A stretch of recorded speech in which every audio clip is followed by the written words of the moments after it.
पार जाकर के अपने देश के स्वाभिमान का बदला लेने का काम किया। मित्रों, 13 अप्रैल 1919 की घटना जो जलियांवाले बाग के अंदर जहां शहीद उधम सिंह जी पानी की सेवा कर रहा था, और उस समय अंग्रेज की सरकार ने, क्योंकि 10 अप्रैल को जो हमारे स्वतंत्रता सेनानी थे, उन्होंने अंग्रेजों के काले कानूनों के खिलाफ जब प्रदर्शन करना शुरू किया, तो अंग्रेज सरकार नहीं चाहती थी कि हिंदुस्तान के लोग किसी प्रकार का प्रदर्शन करें और वो अपनी स्वतंत्रता प्राप्ति के कामयाब हो जाए। वो चाहते थे कि एक देश गुलाम बना रहे, और उन्होंने जिस प्रकार से उन लोगों को रोक करके बलपूर्वक उनके ऊपर जब लाठीचार्ज किया, गोली चलाई, उसमें कुछ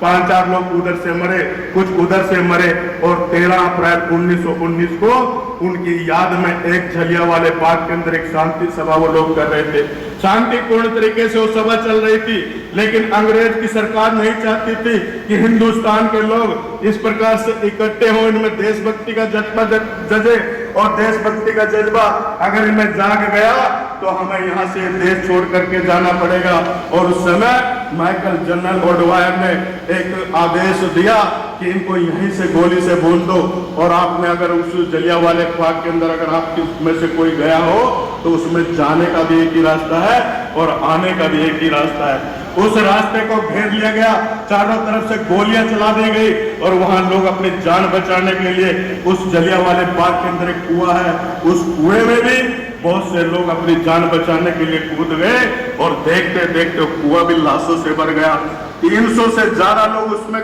जना उनकी मृत्यु हो गई, हजारों लोग घायल हो गए। और उस समय शहीद उधम सिंह जो पानी की सेवा कर रहा था, ये सारा उसने मंजर अपनी आंखों से देखा। इसका खून खोल उठा, और इसने वहां से मिट्टी उठा करके अपने मस्तक पर लगा करके प्रण लिया कि मैं इस जघन्य अपराध का बदला एक न एक दिन लूंगा। और उन्होंने प्रतिज्ञा की कि मेरे जीवन का अब केवल एक ही लक्ष्य है, मैं इस पापी जनरल ओडवायर को, जिसने आज इस प्रकार का कांड करवाया है, इसको जिंदा नहीं छोड़ूंगा, और जब तक मेरी ये तमन्ना पूरी नहीं हो जाती मैं चैन से नहीं बैठूंगा। और किसी न किसी तरह, क्योंकि उस समय 7 समुद्र पार जाना भी बड़ा मुश्किल होता था, और 1934 के अंदर ये नौजवान किसी न किसी तरह से इंग्लैंड में पहुंच जाता है, और इंतजार करता है कि कब मेरे को माइकल ओडवायर मिले और मैं इसको गोली मार करके अपने भारत के स्वाभिमान का बदला लूं। और ये इसी प्रकार से उसने एक कंपनी में नौकरी करनी शुरू कर दी, कुछ पैसे कमाए, और उन पैसों से इसने एक रिवॉल्वर खरीदी, और एक रिवॉल्वर लेकर के, अच्छी कंपनी की रिवॉल्वर लेकर के अपनी अलमारी के अंदर रख ली। एक दिन इसकी खुशी का ठिकाना नहीं हुआ, और उस समय लंदन शहर के अंदर एक मनादी हो रही थी कि 13 मार्च 1940 को 21 साल ये इंतजार करता रहा, और 13 मार्च 1940 को जब इसने ये मनादी सुनी कि कैक्सटन हॉल के अंदर एक बहुत बड़ी सभा होने वाली है जिसमें माइकल जनरल ओडवायर को सम्मानित किया जाएगा, उसमें वो मुख्य अतिथि के तौर पर शामिल होंगे, तो इसकी खुशी का ठिकाना नहीं रहा। और इसने सोचा कि मैं उसमें जाऊंगा कहाँ, लेकिन प्यारे साथियों, जब कोई दिल से, जब कोई मन से कोई काम करता है, जहाँ चाह होती है वहाँ राह मिलती है, परमात्मा भी उसका साथ देता है। जो सच्चे मन से निष्ठा करता है, परम पिता परमात्मा उसकी जो है ना इस प्रकार से सहायता करता है, और किसी न किसी प्रकार से ये नौजवान उस कैक्टन हॉल के अंदर प्रवेश कर जाता है। और जब माइकल जनरल ओडवायर उस हॉल में प्रवेश करता है तो पूरे हॉल के अंदर तालियों की गड़गड़ाहट होती है, खूब उसका स्वागत किया जाता है। और जब सारे लोग बोल रहे होते हैं, जब मुख्य अतिथि की बारी आई, जब माइकल जनरल ओडवायर की बारी आई, और वो जब मंच पर पहुंचा, माइक पर पहुंचा, और माइक पर जाकर के जब ढेंगे मारने लगा कि मैं वही माइकल जनरल ओडवायर हूँ जिसने भारत के पंजाब सूबे के अंदर, अमृतसर के अंदर, जलियांवाले बाग के अंदर मैंने इस प्रकार से लोगों को गोलियों से भून करके उनकी जुबान, उनकी आवाज दबाने का काम किया। केवल इतनी बात कहना पाया था, इस नौजवान का खून खोल उठा, और ये छलांग लगा करके मंच पर आकर के, और जो रिवॉल्वर अपनी किताब में से निकाल करके 3 गोलियां उसकी छाती में मार करके उसको वहीं ढेर कर देता है, और उसको मार करके भारत माता की जय, भारत माता की जय बोलता है। और जब सुरक्षा कर्मियों के द्वारा इसको पकड़ लिया जाता है, और पकड़ करके जब इसको ले जा रहे तो पत्रकारों ने इससे पूछा कि शहीद उधम सिंह जी, आपकी रिवॉल्वर के अंदर 3 गोलियां और थी, आपने उनको क्यों नहीं चलाया? आप और लोगों को भी मार सकते थे। तो उसने एक बात कही कि मैं मर्यादा पुरुषोत्तम राम के देश से आया हूं, हमारे देश की कुछ मर्यादाएं हैं, हम निहत्थे लोगों पर गोली नहीं चलाते, हम महिलाओं के ऊपर गोली नहीं चलाते, हम बच्चों के ऊपर गोली नहीं चलाते।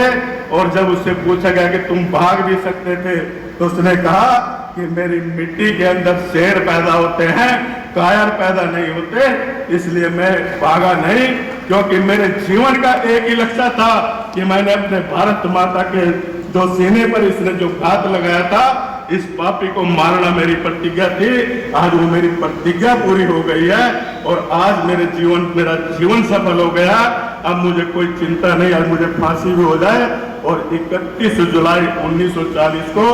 उस भारत माँ के लाल को फांसी चढ़ा दी गई। आज के दिन उसको फांसी दी गई थी। आज हम सब उनको सत नमन करने के लिए, पुष्पांजलि करने के लिए बड़ी संख्या में सर्व समाज के लोग आज यहाँ उपस्थित हुए हैं। तो मैं अपनी तरफ से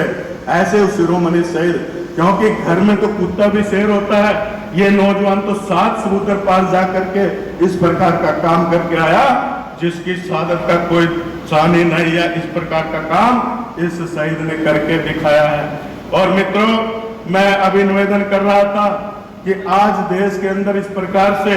शहीदों को लेकर के, महापुरुषों को लेकर के जिस प्रकार से लोग कई प्रकार के आपस में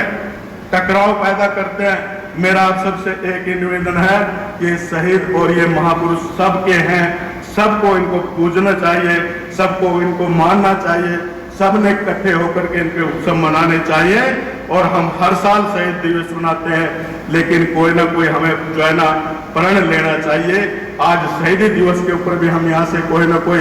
इस प्रकार का मन बना करके जाए। अभी बरसात का महीना चला हुआ है और आज हमारा वातावरण जितना दूषित हो रहा है, आज हमारा अन्न जहरीला हो रहा है। बलदेव राज जी यहाँ हमारे वाइस चांसलर बैठे हैं, ऑर्गेनिक के ऊपर पूरा काम कर रहे हैं। यहाँ बड़ी संख्या में किसान बैठे हैं। मैं निवेदन करूंगा कि आप भी ऑर्गेनिक खेती करना शुरू करें, लोगों को जहर मुक्त खाना मिले, ताकि लोग हमारे स्वास्थ्य तकड़े हों और हमारा देश आगे बढ़े। और इसी प्रकार से अपने पर्यावरण को साफ सुथरा करने के लिए, क्योंकि इस समय बरसात का महीना है और बरसात के अंदर पेड़ खूब फूलते हैं, खूब बढ़ते हैं। हम सबको शहीद की याद में आज जाकर के एक एक पौधा हम सबको लगाना चाहिए। ये एक जो है ना, तभी हम